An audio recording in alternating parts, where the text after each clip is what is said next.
사랑하는 형제자매 여러분, 반갑습니다. 오늘 우리가 함께 나눌 이야기는 한 영혼이 죽음의 문턱에서 경험한 놀라운 하나님의 은혜에 대한 증언입니다. 이 귀한 간증을 듣기 앞서 잠시 시간을 내어 구독과 좋아요를 눌러주시면 감사하겠습니다. 여러분의 작은 클릭 하나가 이 놀라운 소식이 더 많은 이들에게 전해지고 그들의 마음에 믿음의 씨앗을 심는 귀한 도구가 됩니다. 이 영상을 통해 여러분의 가정과 삶 위에 하나님의 크신 평안과 축복이 가득하기를 먼저 기도합니다. 그럼 지금부터 죽음과 삶의 경계에서 주님을 만난 한 영혼의 목소리에 귀 기울여 보겠습니다. 누군가는 말했습니다. 사람은 한번 죽어봐야 진짜 살아있다는 것이 무엇인지 알게 된다고요. 저는 그 의미를 13살의 나이에 깨닫게 되었습니다. 그날 저는 병원 침대 위에 시체처럼 누워 있었습니다. 제 심장은 이미 멈춘 뒤였습니다. 하지만 놀랍게도 제 영혼은 다른 어딘가에 있었습니다. 안녕하세요. 저는 이제 21살이 된 청년이지만 오늘 여러분께 들려드릴 이야기는 제가 중학교 1학년이었던 8년 전의 일입니다. 그때의 저는 어디에서나 볼 수 있는 지극히 평범한 아이였습니다. 아침에 눈을 뜨면 스마트폰을 확인하는 것으로 하루를 시작했고 잠들기 직전까지 손에서 놓지 않았습니다.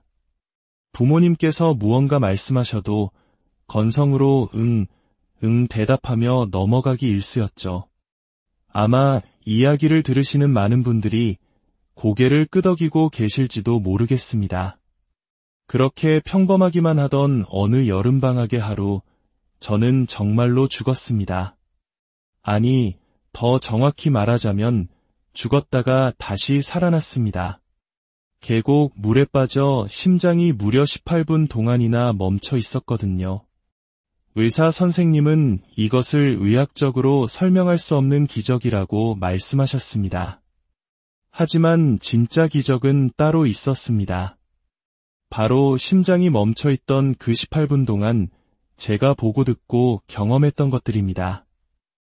8년이 지난 지금도 바로 어제 일처럼 생생하게 기억나는 그 놀라운 장면들 말입니다. 처음 이 이야기를 꺼냈을 때 아무도 제 말을 믿어주지 않았습니다. 아이가 겪은 사고의 충격으로 헛것을 본 거겠지. 그저 상상일 뿐이야 라고들 말했습니다. 하지만 시간이 흐르면서 제가 그때 보았던 것들이 하나씩 현실 속에서 그 모습을 드러내기 시작했습니다. 그제야 저는 깨달을 수 있었습니다. 아, 정말이었구나. 하나님께서 저를 통해 무언가 아주 중요한 것을 보여주셨구나. 어쩌면 이야기를 들으시는 분들 중에는 어린애가 뭘 안다고 저런 말을 할까 하고 생각하실 수도 있습니다. 저 역시 처음에는 제 자신이 겪은 일을 온전히 이해하지 못했으니까요. 하지만 나이가 어리다고 해서 하나님의 크신 음성을 듣지 못하는 것은 아니라는 것을 저는 온몸으로 깨닫게 되었습니다. 이것은 저 혼자만의 이야기가 아닙니다. 오늘 이 시간, 이 자리에 함께한 여러분 모두와 나누고 싶은 하나님의 메시지입니다. 그때의 저는 정말이지 전형적인 대한민국의 중학생이었습니다. 아침에 일어나면 가장 먼저 스마트폰으로 친구들의 SNS를 확인하고 밥을 먹을 때도 심지어 화장실에 갈 때도 스마트폰은 제 몸의 일부와도 같았습니다. 지금 돌이켜보면 명백한 중독이었습니다. 저희 가족은 경기도의 평범한 아파트에 살았습니다. 아버지는 성실한 회사원이셨고 어머니는 가정을 돌보시는 전업주부셨습니다. 하지만 당시 저희 가족의 모습을 떠올리면 헛웃음이 나옵니다. 넓은 거실에 온 가족이 함께 있었지만 우리는 각자의 섬에 갇혀 살았습니다. 아버지는 소파에 누워 유튜브를 보셨고 어머니는 드라마에 빠져 계셨으며 저는 제 방에서 친구들과의 메신저나 SNS에만 몰두했습니다. 한 지붕 아래 살면서도 우리 사이에는 깊은 대화가 없었습니다. 밥 먹어라, 숙제는 했니, 일찍 자라와 같은 기능적인 대화가 전부였죠. 저는 그것이 당연한 줄 알았습니다. 이 세상 모든 가정이 다 그렇게 사는 줄로만 알았습니다. 교회는 매주 일요일마다 꼬박꼬박 나갔습니다. 하지만 그것은 제 마음에서 우러나온 신앙심 때문이 아니었습니다. 부모님께서 가라고 하시니 마지못해 따라 나서는 발걸음이었습니다. 예배 시간에는 졸거나 딴 생각에 잠겨있기 일쑤였고 찬양 시간에는 입만 벙긋거렸습니다. 솔직히 말해 목사님의 설교는 너무 어렵고 지루하게만 들렸습니다. 친구들과의 관계도 마찬가지였습니다. 만나면 스마트폰 게임을 하거나 예쁜 카페에 가서 서로 사진을 찍어주며 시간을 보냈습니다. 의미 있는 대화나 진지한 고민을 나누는 일은 거의 없었습니다. 그저 학교 선생님이나 친구들 험담을 하거나 누가 누구를 좋아한다는 식의 가벼운 이야기들 뿐이었죠. 지금 생각해보면 그때의 제 마음은 텅 빈 사막과도 같았습니다. 하루하루가 그저 무의미하게 흘러갈 뿐이었습니다. 특별한 꿈이나 목표도 없이 그저 남들이 하는 대로 남들이 가는 대로 따라가며 살았습니다. 부모님 역시 제 내면의 세계에는 큰 관심이 없으셨던 것 같습니다. 그저 성적이 떨어지지 않고 정해진 길에서 벗어나지 않으면 괜찮다고 생각하셨죠. 제가 마음속으로 무슨 생각을 하는지, 무엇 때문에 힘들어하고 무엇을 간절히 원하는지는 아마 모르셨을 겁니다. 하지만 이제 와 깨닫게 됩니다. 제가 그토록 스마트폰의 작은 화면에 집착했던 이유는 제 영혼에 채워지지 않는 깊은 공허함 때문이었을지도 모릅니다. SNS 속 화려한 사진들과 유튜브의 자극적인 영상들을 보며 그 순간만이라도 텅 빈 마음을 잊고 싶었던 것이겠지요. 그러나 스마트폰을 끄고 나면 어김없이 더 큰 허전함이 파도처럼 밀려왔습니다. 그래서 저는 끊임없이 더 자극적인 것, 더 새로운 것을 찾아 헤맸습니다. 그때는 몰랐습니다. 제가 진정으로 갈급해야 하던 것이 무엇이었는지를, 그리고 그 해답을 찾기 위해 제 인생을 송두리째 뒤흔들 거대한 사건을 마주하게 될 줄은 꿈에도 몰랐습니다. 그날은 유난히 무더운 8월의 어느 날이었습니다. 거실에서 무기력하게 더위를 피하고 있던 제게 아버지가 무심코 한마디 던지셨습니다. 오늘 계곡에라도 가볼까? 평소 주말이면 피곤하다며 누워만 계시던 아버지의 갑작스러운 제안이었습니다. 지금 생각해보면 그 모든 것이 하나님의 세밀한 인도하심이었던 것 같습니다. 저는 사실 내키지 않았습니다. 집에서 편하게 스마트폰이나 하고 싶었거든요.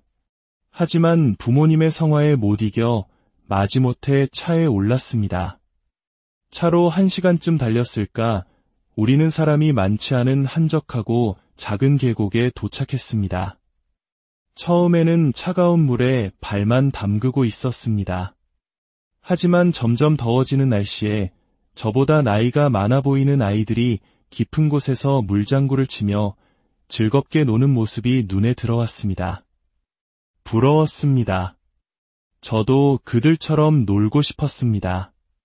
엄마, 나도 저기 좀 더 들어가도 돼요. 서연아, 안 돼. 깊은 곳은 위험해. 너 수영 못하잖아. 어머니의 경고가 있었지만 제 마음속에서는 괜찮을 거야라는 오만한 생각이 고개를 들었습니다. 부모님이 잠시 한눈을 파는 사이 저는 몰래 조금씩 더 깊은 곳으로 발걸음을 옮겼습니다. 무릎까지, 허리까지, 그리고 가슴까지 물이 차올랐습니다. 약간의 두려움이 느껴졌지만 알 수 없는 힘에 이끌리듯 저는 계속 나아갔습니다. 바로 그때였습니다. 갑자기 발밑을 받치고 있던 돌이 미끄러지며 제 몸은 순식간에 균형을 잃고 물속으로 곤두박질 쳤습니다. 악한은 비명조차 지를 수 없었습니다. 차가운 물이 코와 입으로 쉴 새 없이 밀려 들어왔고 숨을 쉴 수가 없었습니다. 살기 위해 팔다리를 미친 듯이 휘저었지만 몸은 계속해서 아래로 가라앉을 뿐이었습니다. 멀리서 저를 찾는 부모님의 목소리가 아득하게 들려왔습니다. 서연아, 서연아. 그 목소리는 점점 더 멀어져 갔습니다. 그 순간 제 머릿속을 스치는 단 하나의 생각. 아, 나 이렇게 죽는구나. 13살의 어린 나이였지만 죽음의 공포는 실체적으로, 압도적으로 저를 짓눌렀습니다. 물속에서 발버둥 치던 그 마지막 순간 저도 모르게 마음속으로 외쳤습니다. 하나님, 도와주세요. 평소에는 아무런 의미 없이 기계적으로 내뱉던 기도였지만 그때만큼은 제 영혼 전체를 담은 간절한 부르짖음이었습니다. 그리고 그 다음 순간 모든 것이 고요해졌습니다. 나중에 들은 이야기로는 제 모습을 발견한 아버지가 저를 물 밖으로 끌어올리셨다고 합니다. 당시 제 얼굴은 새하얗게 질려 있었고 숨도 맥박도 전혀 없었다고 합니다. 어머니는 울부짖으며 인공호흡을 하셨고 아버지는 다급하게 구급차를 부르셨습니다. 구급차가 도착하기까지 약 15분, 병원으로 이송되어 응급처치를 받는 동안 3분, 총 18분 동안 제 심장은 완전히 멈춰 있었습니다. 의학적으로는 완전한 사망 상태였던 것입니다. 하지만 그 18분 동안 제 영혼은 이 세상이 아닌 다른 차원의 세계를 경험하고 있었습니다. 평생 잊을 수 없는 너무나도 선명하고 놀라운 경험을 말입니다. 의식을 잃었던 칠흑 같은 어둠 속에서 문득 제 몸이 둥실 떠오르는 느낌이 들었습니다. 마치 풍선이 하늘로 올라가는 것처럼 가볍고 평온했습니다. 이상하게도 물에 빠져 죽어가던 그 고통은 조금도 느껴지지 않았습니다. 오히려 말로 형용할 수 없는 깊은 평안함과 안정감이 저를 감쌌습니다. 눈을 떠보니 저는 제 자신을 위해서 아래로 내려다보고 있었습니다. 계곡 옆 바위 위에는 창백한 얼굴의 제 육신이 누워 있었고 아버지는 필사적으로 제 가슴을 누르며 심폐소생술을 하고 계셨습니다. 어머니는 옆에서 제 이름을 부르며 오열하고 계셨고요. 그렇게 슬프게 우시는 부모님의 모습은 난생 처음이었습니다. 저는 괜찮다고 여기 있다고 말해주고 싶었지만 아무런 소리도 낼 수 없었습니다. 그때 깨달았습니다. 아, 내가 지금 죽어 있구나. 그런데 바로 그 순간 주변이 갑자기 환한 빛으로 가득 차기 시작했습니다. 그것은 태양빛과는 비교할 수 없는 따뜻하고 부드러우면서도 지극히 밝은 성스러운 빛이었습니다. 그 빛에 휩싸이자 제 영혼은 계곡의 슬픈 풍경으로부터 멀어져 위로 더 높은 곳으로 이끌려 올라갔습니다. 걱정도 두려움도 슬픔도 없는 완전한 평화, 마치 어머니의 품에 안긴 아기와 같은 절대적인 안정감을 느꼈습니다. 얼마나 올라갔을까? 저는 빛으로 만들어진 어떤 공간에 도착했습니다. 그곳은 인간의 언어로는 도저히 묘사할 수 없는 곳이었습니다. 바닥도 하늘도 모두 빛으로 이루어져 있었고 세상에서 가장 아름다운 음악이 공간 전체를 가득 채우고 있었습니다. 교회에서 듣던 그 어떤 찬양과도 비교할 수 없는, 듣는 것만으로도 영혼 깊은 곳에서부터 뜨거운 눈물이 솟아오르는 그런 선율이었습니다. 그리고 그곳에 저를 기다리고 계신 한 분이 있었습니다. 멀리서 그분이 저에게 다가오시는데 저는 한눈에 그분이 누구신지 알 수 있었습니다. 교회 그림에서 보았던 예수님의 모습과는 완전히 달랐지만 그분에게서는 형언할 수 없는 사랑과 거룩함의 빛이 뿜어져 나오고 있었습니다. 그분의 얼굴은 너무나 인자하고 온화하셨지만 지금 와서 떠올려보면 정확한 모습은 기억나지 않습니다. 하지만 그분의 눈빛만은 제 영혼에 깊이 각인되어 있습니다. 세상에서 가장 따뜻하고 가장 깊고 가장 사랑이 넘치는 눈이었습니다. 제 모든 죄와 허물을 꿰뚫어 보시면서도 그 모든 것을 다 덮고도 남을 무한한 사랑으로 저를 바라보시는 눈빛이었습니다. 그분 앞에 서자 저의 부끄러운 모습들이 주마등처럼 스쳐 지나갔습니다. 부모님께 짜증냈던 일, 친구들을 험담했던 일, 수없이 했던 거짓말들, 부끄러움에 고개를 들 수 없었습니다. 하지만 이상하게도 두렵지는 않았습니다. 그분은 저를 책망하지 않으셨습니다. 그때 그분의 음성이 제 마음속에 직접 들려왔습니다. 서연아, 두려워하지 말아라. 내가 너를 사랑한다. 제 이름을 불러주시는 그 따뜻한 음성에 저는 둑이 터진 것처럼 울음을 터뜨렸습니다. 그러나 그것은 슬픔의 눈물이 아니었습니다. 제가 그토록 갈망해왔던 아무런 조건 없는 완전한 사랑을 비로소 만난 기쁨과 감격의 눈물이었습니다. 예수님은 제 앞에 무릎을 꿇고 눈을 맞춰주시며 따뜻한 손으로 제 손을 잡아주셨습니다. 서연아, 내가 너를 이곳으로 부른 이유가 있단다. 내게 보여줄 것이 있다. 너는 곧 세상으로 다시 돌아가야 한다. 하지만 돌아가기 전에 이것들을 보고 사람들에게 반드시 전해야 한다. 저는 두려웠습니다. 평범한 중학생인 제가 무엇을 전할 수 있단 말입니까? 제 마음을 아셨는지 예수님께서 제 어깨에 손을 얹으시며 말씀하셨습니다. 걱정하지 마라. 내가 하는 것이 아니라 내가 너를 통해 하는 것이다. 너는 그저 본 것을 말하기만 하면 된다. 그 말씀에 제 안에 알 수 없는 용기가 솟아났습니다. 예수님께서 제 손을 잡고 이끄시자 주변 풍경이 순식간에 바뀌었습니다. 갑자기 제 발 아래로 대한민국의 지도가 생생하게 펼쳐졌습니다. 그런데 온 나라가 시커먼 안개 같은 것에 뒤덮여 있었습니다. 그것은 살아 움직이는 것처럼 꿈틀거리며 사람들에게 불행을 퍼뜨리고 있었습니다. 예수님께서는 저것이 바로 미움, 시기, 분노, 두려움과 같은 영적인 어둠이라고 설명해 주셨습니다. 그리고 그 검은 안개가 가장 짙게 깔린 곳은 놀랍게도 가정이었습니다. 투명하게 들여다보이는 한 집 안에서는 가족들이 거실에 모여 있었지만 각자 스마트폰과 텔레비전에 빠져 서로를 외면하고 있었습니다. 마치 과거 우리 집의 모습과도 같았습니다. 보이지 않는 검은 실들이 그들의 팔과 입을 묶어 서로를 향한 사랑의 표현과 진실한 대화를 가로막고 있었습니다. 가족이라는 이름으로 함께 있지만 실은 누구보다도 외로운 섬이 되어버린 모습에 제 마음은 너무나 아팠습니다. 두 번째로 본 것은 거대한 불길이었습니다. 사람들이 그토록 소중히 여기던 비싼 자동차, 명품 가방, 돈다발, 보석들이 활활 불타고 있었습니다. 사람들은 옆에 있는 가족의 손을 잡을 생각은 하지 않고 불타는 재가 되어버린 물질들을 보며 절망하고 울부짖고 있었습니다. 그것은 사람들이 하나님보다 그리고 가족보다 물질을 더 사랑할 때 어떤 결과를 맞이하게 되는지에 대한 무서운 경고였습니다.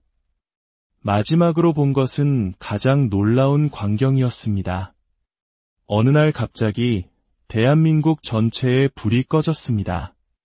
완전한 암흑이 찾아왔습니다. 텔레비전, 컴퓨터, 스마트폰, 모든 것이 먹통이 되었습니다. 처음 사람들은 극심한 공포에 떨며 서로를 경계했습니다. 하지만 시간이 지나자 놀라운 변화가 일어나기 시작했습니다. 한 사람이 먼저 문을 열고 나와 자신의 음식을 굶주린 이웃에게 나누어 주었습니다. 그러자 다른 사람들도 하나둘씩 밖으로 나와 서로를 돕기 시작했습니다. 사람들은 촛불 아래 모여 앉아 오랫동안 잊고 지냈던 서로의 얼굴을 마주보며 진정한 대화를 나누었습니다. 웃고 울고 서로를 위로했습니다. 그리고 가장 아름다웠던 것은 사람들이 진심으로 기도하기 시작했다는 것입니다. 형식적인 예배가 아닌 삶의 자리에서, 길거리에서, 가정에서 무너진 마음으로 간절하게 하나님을 찾았습니다. 하나님, 저희가 잘못 살았습니다. 저희를 용서해 주시고 도와주세요. 그들의 진실한 기도 소리가 하늘에 닿는 것을 보며 저 역시 뜨거운 눈물을 흘렸습니다. 예수님께서는 이 모든 일들이 2026년에 일어날 것이라고 말씀해 주셨습니다. 이것은 심판이나 재앙이 아니라 사람들이 잠시 잊고 있었던 가장 소중한 가치, 즉 하나님을 향한 믿음과 가족, 이웃 간의 사랑을 되찾게 하기 위한 하나님의 계획이라고 하셨습니다. 모든 환상을 보여주신 후 예수님은 저를 다시 따뜻하게 안아주시며 이제 돌아갈 시간이라고 말씀하셨습니다. 저는 돌아가고 싶지 않았습니다. 이곳의 평화와 사랑 속에 영원히 머물고 싶었습니다. 하지만 예수님께서는 제게 아직 이 땅에서 해야 할 일이 남아있으며 오늘 본 것들을 사람들에게 반드시 전해야 한다고 다시 한번 말씀하셨습니다. 그리고 제 이마에 손을 얹으시는 순간 제 의식은 다시 깊은 어둠 속으로 사라졌습니다. 다음에 눈을 떴을 때 제 눈에 보인 것은 병원의 하얀 천장이었습니다. 소독약 냄새가 코를 찔렀고 제 침대 옆에서는 눈이 퉁퉁 붓도록 우신 어머니가 저를 내려다보고 계셨습니다. 제가 깨어난 것은 의학적으로 설명할 수 없는 기적이었습니다. 저는 제가 겪은 일들을 사람들에게 이야기하기 시작했습니다. 하지만 부모님은 제가 사고의 충격으로 헛된 상상을 한 것이라며 제 입을 막으셨습니다. 친구들은 저를 이상한 아이 취급하며 피하기 시작했습니다. 저는 순식간에 외톨이가 되었습니다. 가장 큰 절망은 교회에서 찾아왔습니다. 처음에는 제 간증에 감동하던 사람들도 2026년에 대한 예언을 이야기하자 수군거리기 시작했습니다. 목사님께서는 제게 교인들이 혼란스러워한다며 앞으로는 예언에 대한 이야기는 하지 말라고 하셨습니다. 예수님께서 꼭 전하라고 하신 말씀을 아무도 믿어주지 않는 현실 앞에서 저는 깊은 외로움과 절망에 빠졌습니다. 밤마다 이불을 뒤집어 쓰고 울며 기도했습니다. 하나님, 왜 저에게 이런 일을 맡기셨나요? 저는 너무 어리고 약합니다. 그렇게 힘든 시간을 보내던 어느 날, 한 가지 작은 사건이 제 믿음을 다시 일으켜 세웠습니다. 길을 가다 갑자기 쓰러진 할머니 한 분을 발견했습니다. 저는 다가가 그분의 손을 잡고 예수님이 가르쳐 주신 대로 마음속으로 간절히 기도했습니다. 하나님, 이 할머니를 불쌍히 여겨주시고 아프지 않게 해주세요. 그러자 정말 놀랍게도 할머니께서 언제 아팠냐는 듯이 멀쩡하게 일어나셨습니다. 그 일을 통해 저는 확신하게 되었습니다. 하나님은 정말로 살아계시고 저와 함께 하시며 제가 본 모든 것이 진짜라는 것을요. 사랑하는 형제자매 여러분, 제가 이 이야기를 여러분께 전하는 이유는 두려움을 주기 위함이 아닙니다. 예수님께서 제게 보여주신 미래는 심판의 메시지가 아니라 사랑의 경고이자 회복의 초대입니다. 하나님께서는 우리가 잃어버린 첫사랑을 회복하기를, 물질의 노예가 아닌 사랑의 사람으로 살아가기를, 서로 단절된 섬이 아닌 따뜻한 공동체로 거듭나기를 간절히 원하고 계십니다. 2026년이 오기 전에 우리에게는 아직 시간이 있습니다. 이 시간은 바로 준비의 시간입니다. 지금 우리의 삶을 돌아봅시다. 나는 무엇을 가장 소중히 여기며 살고 있습니까? 내 가족과 진정한 사랑의 대화를 나누고 있습니까? 나의 기도는 살아있습니까? 이 증언을 통해 오늘 여러분의 마음속에 주님의 음성이 들리기를 소망합니다. 세상의 헛된 것들을 내려놓고 오직 영원한 가치이신 하나님과 우리에게 허락하신 가장 큰 선물인 가족과 이웃을 뜨겁게 사랑하는 우리 모두가 되기를 간절히 기도합니다. 들으시는 모든 분들의 삶과 가정 위에 주님의 놀라우신 은혜와 평강이 강물처럼 흘러넘 사랑하는 형제자매 여러분, 반갑습니다. 오늘 우리가 함께 나눌 이야기는 한 영혼이 죽음의 문턱에서 경험한 놀라운 하나님의 은혜에 대한 증언입니다. 이 귀한 간증을 듣기 앞서 잠시 시간을 내어 구독과 좋아요를 눌러주시면 감사하겠습니다. 여러분의 작은 클릭 하나가 이 놀라운 소식이 더 많은 이들에게 전해지고 그들의 마음에 믿음의 씨앗을 심는 귀한 도구가 됩니다. 이 영상을 통해 여러분의 가정과 삶 위에 하나님의 크신 평안과 축복이 가득하기를 먼저 기도합니다. 그럼 지금부터 죽음과 삶의 경계에서 주님을 만난 한 영혼의 목소리에 귀 기울여 보겠습니다. 누군가는 말했습니다. 사람은 한번 죽어봐야 진짜 살아있다는 것이 무엇인지 알게 된다고요. 저는 그 의미를 13살의 나이에 깨닫게 되었습니다. 그날 저는 병원 침대 위에 시체처럼 누워 있었습니다. 제 심장은 이미 멈춘 뒤였습니다. 하지만 놀랍게도 제 영혼은 다른 어딘가에 있었습니다. 안녕하세요. 저는 이제 21살이 된 청년이지만 오늘 여러분께 들려드릴 이야기는 제가 중학교 1학년이었던 8년 전의 일입니다. 그때의 저는 어디에서나 볼 수 있는 지극히 평범한 아이였습니다.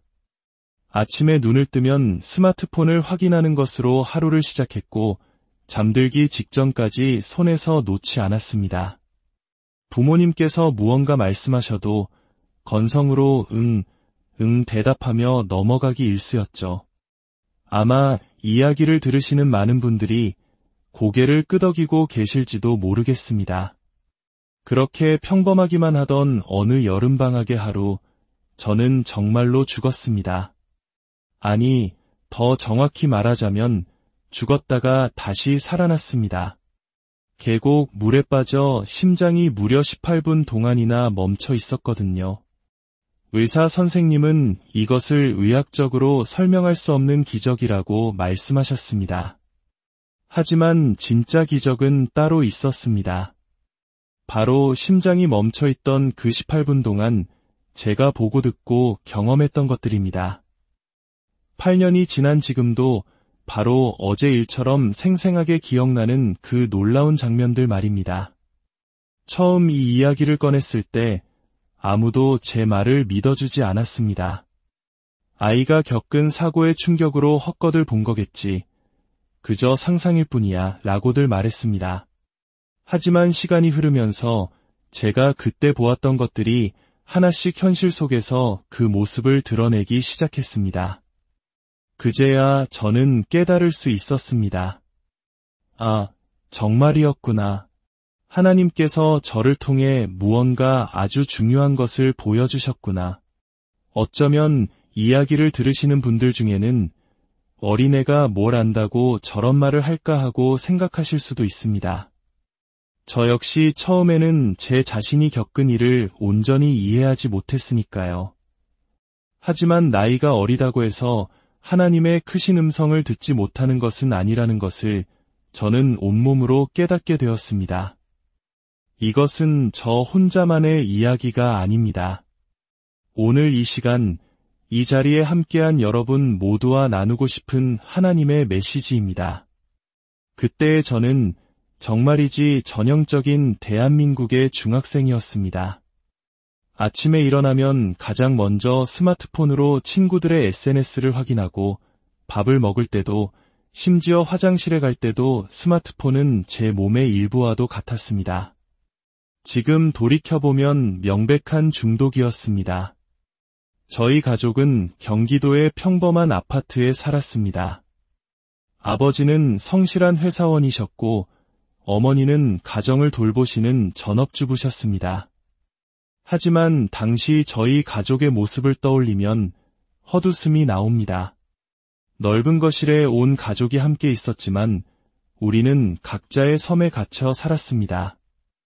아버지는 소파에 누워 유튜브를 보셨고 어머니는 드라마에 빠져 계셨으며 저는 제 방에서 친구들과의 메신저나 SNS에만 몰두했습니다.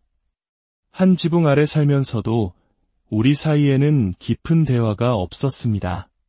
밥 먹어라, 숙제는 했니, 일찍 자라 와 같은 기능적인 대화가 전부였죠. 저는 그것이 당연한 줄 알았습니다. 이 세상 모든 가정이 다 그렇게 사는 줄로만 알았습니다. 교회는 매주 일요일마다 꼬박꼬박 나갔습니다.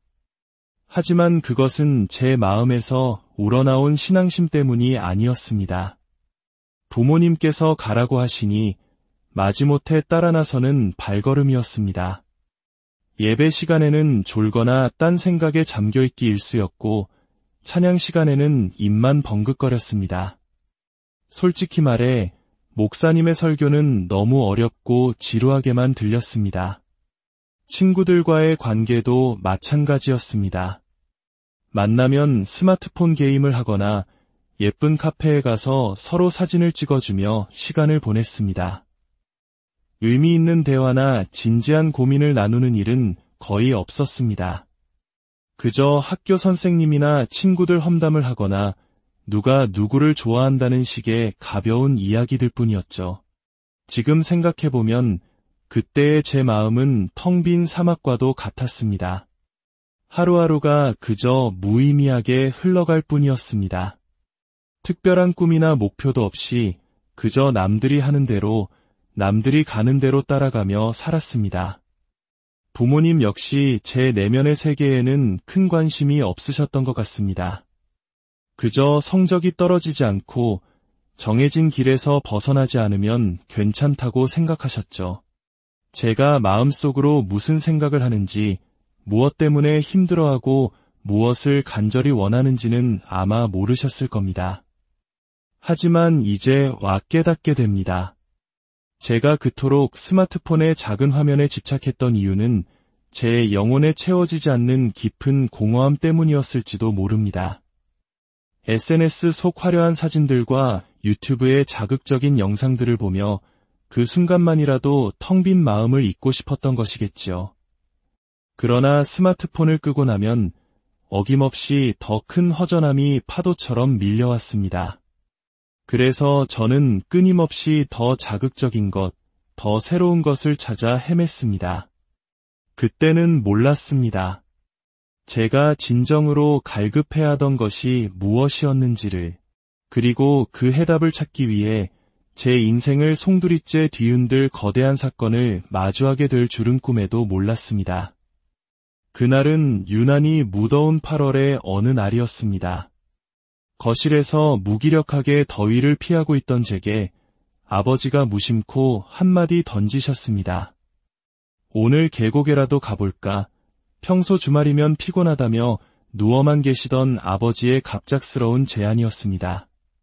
지금 생각해보면 그 모든 것이 하나님의 세밀한 인도하심이었던 것 같습니다. 저는 사실 내키지 않았습니다. 집에서 편하게 스마트폰이나 하고 싶었거든요. 하지만 부모님의 성화에 못 이겨 마지못해 차에 올랐습니다. 차로 1시간쯤 달렸을까 우리는 사람이 많지 않은 한적하고 작은 계곡에 도착했습니다. 처음에는 차가운 물에 발만 담그고 있었습니다. 하지만 점점 더워지는 날씨에 저보다 나이가 많아 보이는 아이들이 깊은 곳에서 물장구를 치며 즐겁게 노는 모습이 눈에 들어왔습니다. 부러웠습니다. 저도 그들처럼 놀고 싶었습니다. 엄마, 나도 저기 좀 더 들어가도 돼요. 서연아, 안 돼. 깊은 곳은 위험해. 너 수영 못하잖아. 어머니의 경고가 있었지만 제 마음속에서는 괜찮을 거야라는 오만한 생각이 고개를 들었습니다. 부모님이 잠시 한눈을 파는 사이 저는 몰래 조금씩 더 깊은 곳으로 발걸음을 옮겼습니다. 무릎까지, 허리까지, 그리고 가슴까지 물이 차올랐습니다. 약간의 두려움이 느껴졌지만 알 수 없는 힘에 이끌리듯 저는 계속 나아갔습니다. 바로 그때였습니다. 갑자기 발밑을 받치고 있던 돌이 미끄러지며 제 몸은 순식간에 균형을 잃고 물속으로 곤두박질 쳤습니다. 악하는 비명조차 지를 수 없었습니다.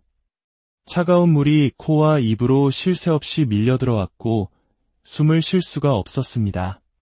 살기 위해 팔다리를 미친 듯이 휘저었지만 몸은 계속해서 아래로 가라앉을 뿐이었습니다. 멀리서 저를 찾는 부모님의 목소리가 아득하게 들려왔습니다. 서연아, 서연아. 그 목소리는 점점 더 멀어져 갔습니다. 그 순간 제 머릿속을 스치는 단 하나의 생각. 아, 나 이렇게 죽는구나. 13살의 어린 나이였지만 죽음의 공포는 실체적으로, 압도적으로 저를 짓눌렀습니다. 물속에서 발버둥 치던 그 마지막 순간 저도 모르게 마음속으로 외쳤습니다. 하나님, 도와주세요. 평소에는 아무런 의미 없이 기계적으로 내뱉던 기도였지만 그때만큼은 제 영혼 전체를 담은 간절한 부르짖음이었습니다. 그리고 그 다음 순간 모든 것이 고요해졌습니다. 나중에 들은 이야기로는 제 모습을 발견한 아버지가 저를 물 밖으로 끌어올리셨다고 합니다. 당시 제 얼굴은 새하얗게 질려 있었고 숨도 맥박도 전혀 없었다고 합니다. 어머니는 울부짖으며 인공호흡을 하셨고 아버지는 다급하게 구급차를 부르셨습니다. 구급차가 도착하기까지 약 15분, 병원으로 이송되어 응급처치를 받는 동안 3분, 총 18분 동안 제 심장은 완전히 멈춰 있었습니다. 의학적으로는 완전한 사망 상태였던 것입니다. 하지만 그 18분 동안 제 영혼은 이 세상이 아닌 다른 차원의 세계를 경험하고 있었습니다. 평생 잊을 수 없는 너무나도 선명하고 놀라운 경험을 말입니다. 의식을 잃었던 칠흑 같은 어둠 속에서 문득 제 몸이 둥실 떠오르는 느낌이 들었습니다. 마치 풍선이 하늘로 올라가는 것처럼 가볍고 평온했습니다. 이상하게도 물에 빠져 죽어가던 그 고통은 조금도 느껴지지 않았습니다. 오히려 말로 형용할 수 없는 깊은 평안함과 안정감이 저를 감쌌습니다. 눈을 떠보니 저는 제 자신을 위해서 아래로 내려다보고 있었습니다. 계곡 옆 바위 위에는 창백한 얼굴의 제 육신이 누워 있었고 아버지는 필사적으로 제 가슴을 누르며 심폐소생술을 하고 계셨습니다. 어머니는 옆에서 제 이름을 부르며 오열하고 계셨고요. 그렇게 슬프게 우시는 부모님의 모습은 난생 처음이었습니다. 저는 괜찮다고 여기 있다고 말해주고 싶었지만 아무런 소리도 낼 수 없었습니다. 그때 깨달았습니다. 아, 내가 지금 죽어 있구나. 그런데 바로 그 순간 주변이 갑자기 환한 빛으로 가득 차기 시작했습니다. 그것은 태양빛과는 비교할 수 없는 따뜻하고 부드러우면서도 지극히 밝은 성스러운 빛이었습니다.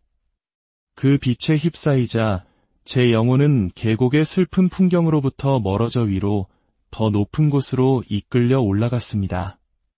걱정도 두려움도 슬픔도 없는 완전한 평화, 마치 어머니의 품에 안긴 아기와 같은 절대적인 안정감을 느꼈습니다. 얼마나 올라갔을까? 저는 빛으로 만들어진 어떤 공간에 도착했습니다.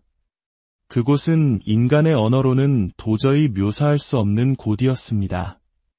바닥도 하늘도 모두 빛으로 이루어져 있었고 세상에서 가장 아름다운 음악이 공간 전체를 가득 채우고 있었습니다.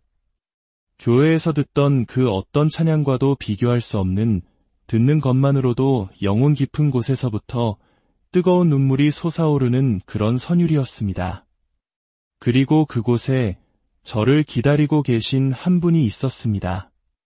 멀리서 그분이 저에게 다가오시는데 저는 한눈에 그분이 누구신지 알 수 있었습니다. 교회 그림에서 보았던 예수님의 모습과는 완전히 달랐지만 그분에게서는 형언할 수 없는 사랑과 거룩함의 빛이 뿜어져 나오고 있었습니다. 그분의 얼굴은 너무나 인자하고 온화하셨지만 지금 와서 떠올려보면 정확한 모습은 기억나지 않습니다. 하지만 그분의 눈빛만은 제 영혼에 깊이 각인되어 있습니다. 세상에서 가장 따뜻하고 가장 깊고 가장 사랑이 넘치는 눈이었습니다. 제 모든 죄와 허물을 꿰뚫어 보시면서도 그 모든 것을 다 덮고도 남을 무한한 사랑으로 저를 바라보시는 눈빛이었습니다. 그분 앞에 서자 저의 부끄러운 모습들이 주마등처럼 스쳐 지나갔습니다. 부모님께 짜증냈던 일, 친구들을 험담했던 일, 수없이 했던 거짓말들, 부끄러움에 고개를 들 수 없었습니다. 하지만 이상하게도 두렵지는 않았습니다. 그분은 저를 책망하지 않으셨습니다. 그때 그분의 음성이 제 마음속에 직접 들려왔습니다. 서연아, 두려워하지 말아라. 내가 너를 사랑한다. 제 이름을 불러주시는 그 따뜻한 음성에 저는 둑이 터진 것처럼 울음을 터뜨렸습니다. 그러나 그것은 슬픔의 눈물이 아니었습니다. 제가 그토록 갈망해왔던 아무런 조건 없는 완전한 사랑을 비로소 만난 기쁨과 감격의 눈물이었습니다. 예수님은 제 앞에 무릎을 꿇고 눈을 맞춰주시며 따뜻한 손으로 제 손을 잡아주셨습니다.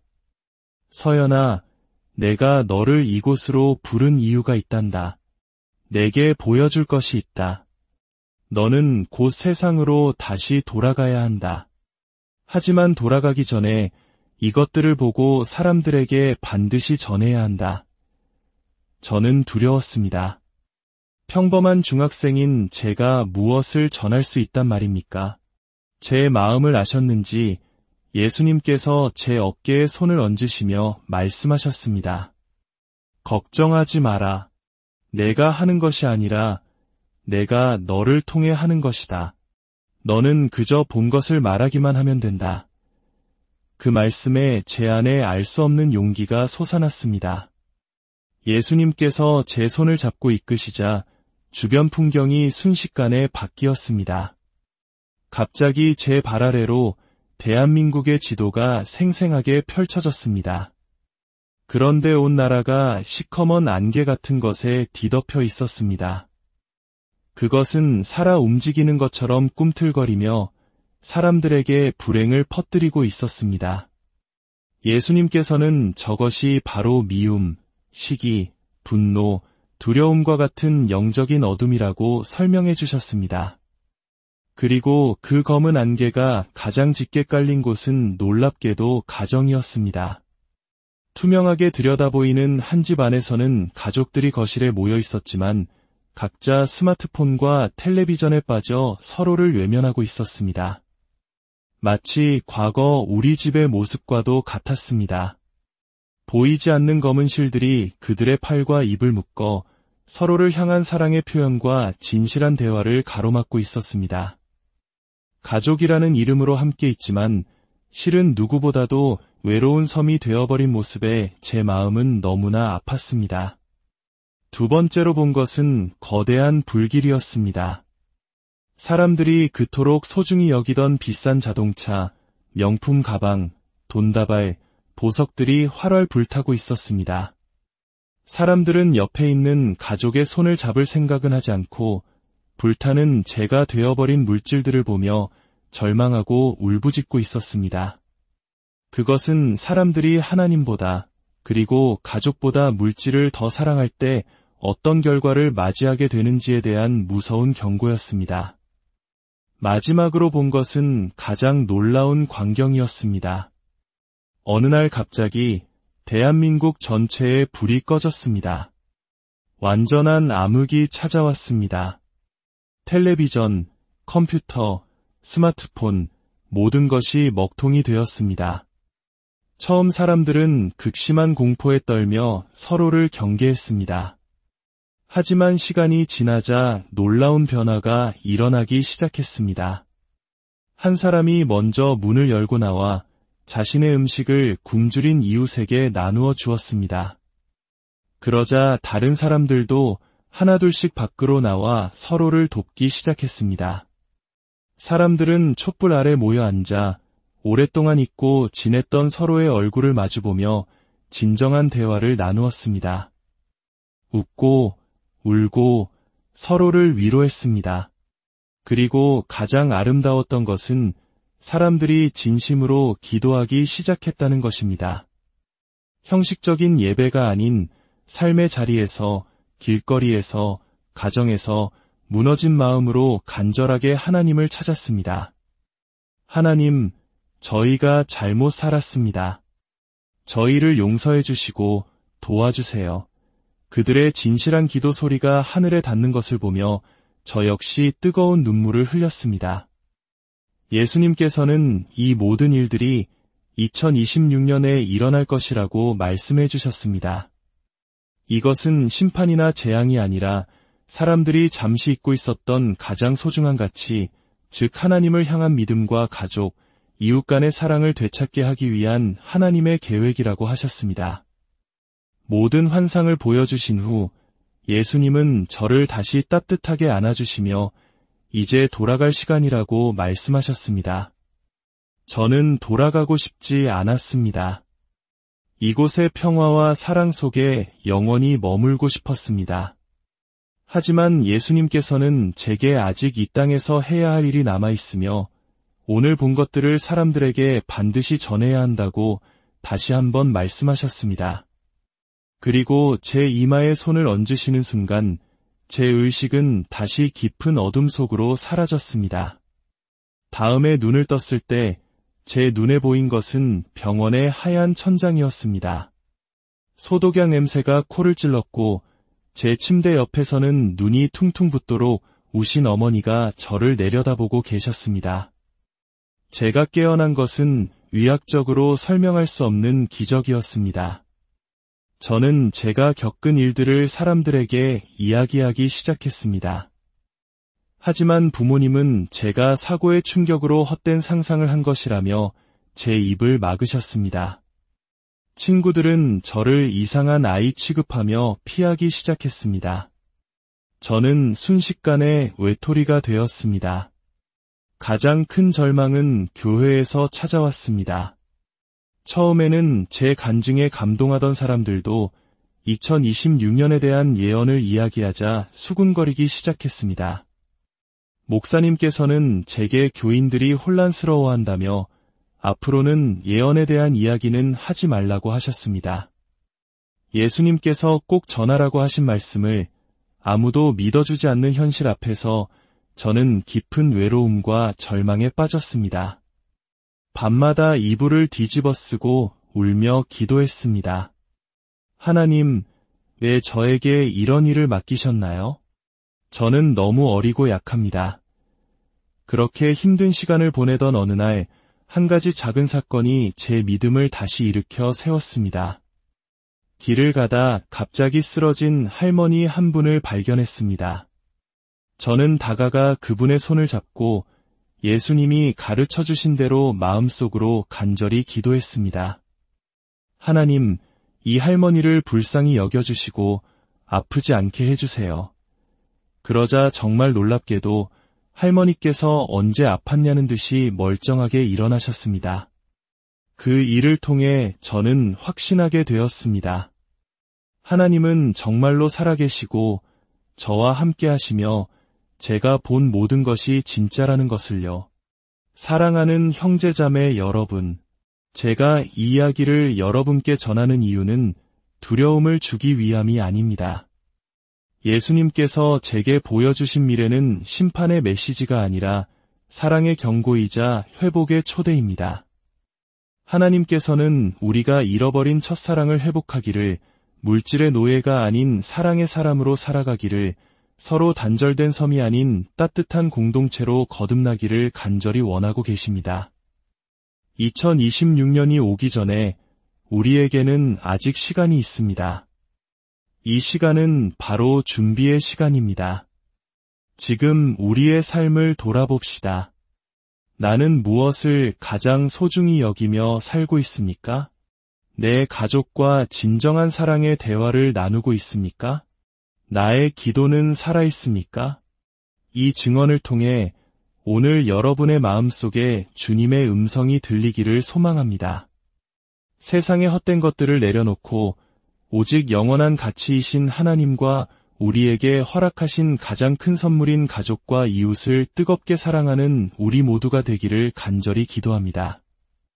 들으시는 모든 분들의 삶과 가정 위에 주님의 놀라우신 은혜와 평강이 강물처럼 흘러넘 사랑하는 형제자매 여러분, 반갑습니다. 오늘 우리가 함께 나눌 이야기는 한 영혼이 죽음의 문턱에서 경험한 놀라운 하나님의 은혜에 대한 증언입니다. 이 귀한 간증을 듣기 앞서 잠시 시간을 내어 구독과 좋아요를 눌러주시면 감사하겠습니다. 여러분의 작은 클릭 하나가 이 놀라운 소식이 더 많은 이들에게 전해지고 그들의 마음에 믿음의 씨앗을 심는 귀한 도구가 됩니다. 이 영상을 통해 여러분의 가정과 삶 위에 하나님의 크신 평안과 축복이 가득하기를 먼저 기도합니다. 그럼 지금부터 죽음과 삶의 경계에서 주님을 만난 한 영혼의 목소리에 귀 기울여 보겠습니다. 누군가는 말했습니다.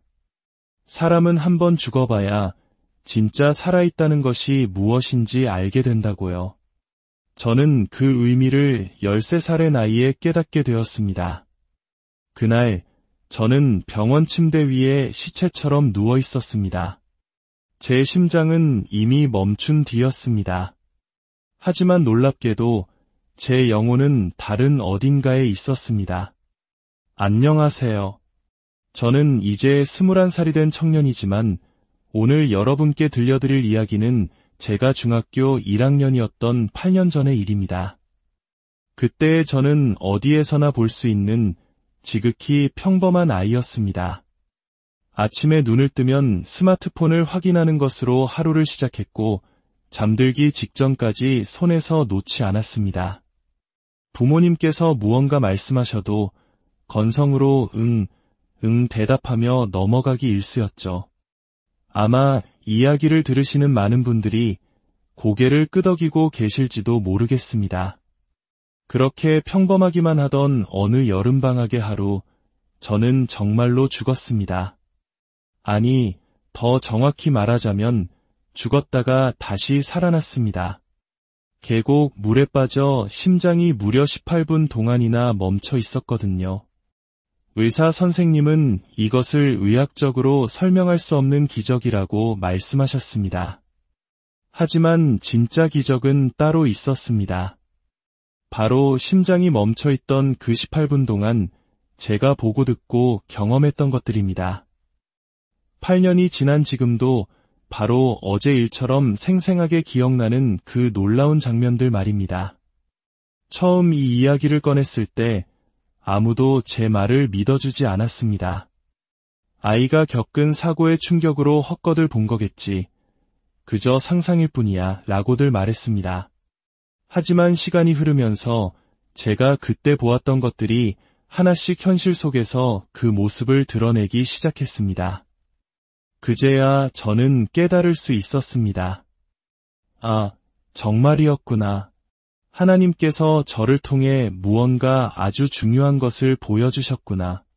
어쩌면 이야기를 들으시는 분들 중에는 어린애가 뭘 안다고 저런 말을 할까 하고 생각하실 수도 있습니다.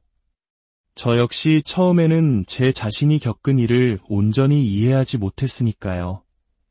하지만 나이가 어리다고 해서 하나님의 크신 음성을 듣지 못하는 것은 아니라는 것을 저는 온몸으로 깨닫게 되었습니다. 이것은 저 혼자만의 이야기가 아닙니다. 오늘 이 시간, 이 자리에 함께한 여러분 모두와 나누고 싶은 하나님의 메시지입니다. 그때의 저는 정말이지 전형적인 대한민국의 중학생이었습니다. 아침에 일어나면 가장 먼저 스마트폰으로 친구들의 SNS를 확인하고 밥을 먹을 때도 심지어 화장실에 갈 때도 스마트폰은 제 몸의 일부와도 같았습니다. 지금 돌이켜보면 명백한 중독이었습니다. 저희 가족은 경기도의 평범한 아파트에 살았습니다. 아버지는 성실한 회사원이셨고 어머니는 가정을 돌보시는 전업주부셨습니다. 하지만 당시 저희 가족의 모습을 떠올리면 헛웃음이 나옵니다. 넓은 거실에 온 가족이 함께 있었지만 우리는 각자의 섬에 갇혀 살았습니다. 아버지는 소파에 누워 유튜브를 보셨고 어머니는 드라마에 빠져 계셨으며 저는 제 방에서 친구들과의 메신저나 SNS에만 몰두했습니다. 한 지붕 아래 살면서도 우리 사이에는 깊은 대화가 없었습니다. 밥 먹어라, 숙제는 했니, 일찍 자라 와 같은 기능적인 대화가 전부였죠. 저는 그것이 당연한 줄 알았습니다. 이 세상 모든 가정이 다 그렇게 사는 줄로만 알았습니다. 교회는 매주 일요일마다 꼬박꼬박 나갔습니다.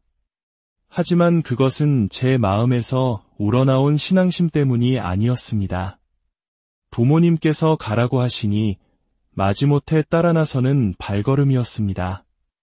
예배 시간에는 졸거나 딴 생각에 잠겨있기 일쑤였고 찬양 시간에는 입만 벙긋거렸습니다.